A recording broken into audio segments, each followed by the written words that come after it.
మహాభారత కురుక్షేత్ర యుద్ధంలో ఎంతమంది మహావీరులు యోధులు పాల్గొన్నారు. బట్ వారిలో గుర్తింపు పొందలేని 5 అత్యంత శక్తివంతమైన యోధులు ఎవరో ఈ వీడియోలో తెలుసుకుందాం. Watch till end. Number 5 Dhrishtadyumna. ధృష్టద్యుమ్నుడు ద్రౌపది యొక్క సోదరుడు, పాంచాల రాజ్యానికి యువరాజు. ద్రోణాచార్యుని చంపింది కూడా ఇతనే.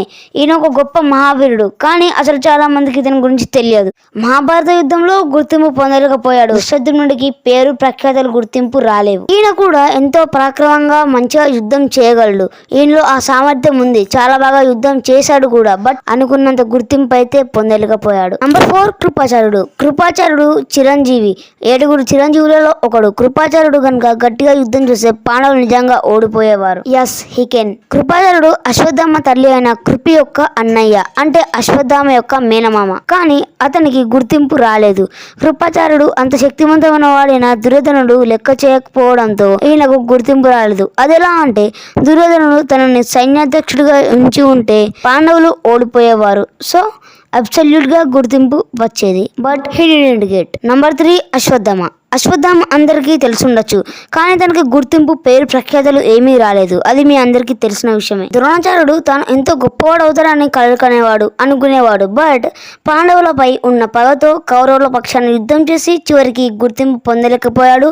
అశ్వత్థామ అనుకుంటే పాండవులందరినీ ఓడించగలడు, ఇది నిజం. అలాంటి శక్తి సామర్థ్యాలు అతనికి ఉన్నాయి, కానీ అధర్మం వైపు యుద్ధం చేశాడు కాబట్టి గుర్తింపు పొందలేదు. చాలా శక్తివంతమైన యోధుడు, కానీ అధర్మం పక్షాన యుద్ధం చేశాడు కాబట్టి పేరు ప్రఖ్యాతులు ఏమీ పొందలేకపోయాడు. And number 2 Barbarik. బార్బరికుడు తలుచుకుంటే యుద్ధాన్ని 1 నిమిషంలో ఫినిష్ చేస్తాడు. కేవలం 3 బాణాలతో యుద్ధం మొత్తం ఫినిష్ అయిపోతుంది. కానీ ఇక్కడ పాయింట్ ఏంటంటే తాను యుద్ధం చేయలేదు. ఇది విన్నాక మీరు షాక్ అయిపోతారు, బట్ ఇది రియల్. అసలు ఈ 3 బాణాలు తనకు ఎలా వచ్చాయి? బార్బరికుడు ఎందుకు యుద్ధం చేయలేదు? అసలు బార్బరికుడు స్టోరీ ఏంటి అనే టాపిక్ పై వీడియో కావాలంటే కామెంట్స్ లో బార్బరిక్ అని కామెంట్ చేసేయండి. నెక్స్ట్ వీడియో బార్బరిక్ స్టోరీ పై చేస్తాను. Now get back to the video.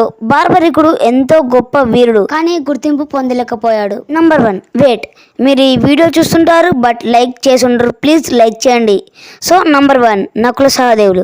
Nakula సహదేవులు పాండవులలో ఇద్దరిని ఎందుకు నంబర్ 1 లో పెట్టావంటే వాళ్ళిద్దరిని సపరేట్ ప్లేసెస్ లో పెట్టబుద్ధి కాలేదు. పాండవులలో అందరూ ప్రాముఖ్యత పొందారు, బట్ వీళ్ళిద్దరు తప్ప. నకుల సహదేవులు ఎంతో గొప్ప వీరులు, చాలా నైపుణ్యం కలవారు. బట్ వీళ్ళిద్దరికి అంత పేరు ప్రఖ్యాతలు రాలేవు. పేరు ప్రఖ్యాతలు ఏమీ పొందలేకపోయారు. అలాగే గుర్తింపు కూడా రాలేదు. ఎందుకో గాని నకులుడు సహదేవుడు వీళ్ళిద్దరూ ఈ లోకం ద్వారా గుర్తింపబడలేదు. ప్రతి భారతీయుడు తెలుసుకోవాల్సిన స్వామి వివేకానంద బయోగ్రఫీ మీరు చూసేయండి, మన ఛానల్ లో ఉంటది. సో ఇది ఈ వీడియో. లైక్ చేయడం మాత్రం ప్లీజ్ మరవకండి. అలాగే సబ్స్క్రైబ్ కూడా చేసేయండి. ఆ గంటని ఆలస్యంలో సెట్ చేసుకోండి. మన ఛానల్లో వీడియోస్ ఉంటాయి, చూసి నచ్చితేనే సబ్స్క్రైబ్ చేసుకోండి. Bye bye.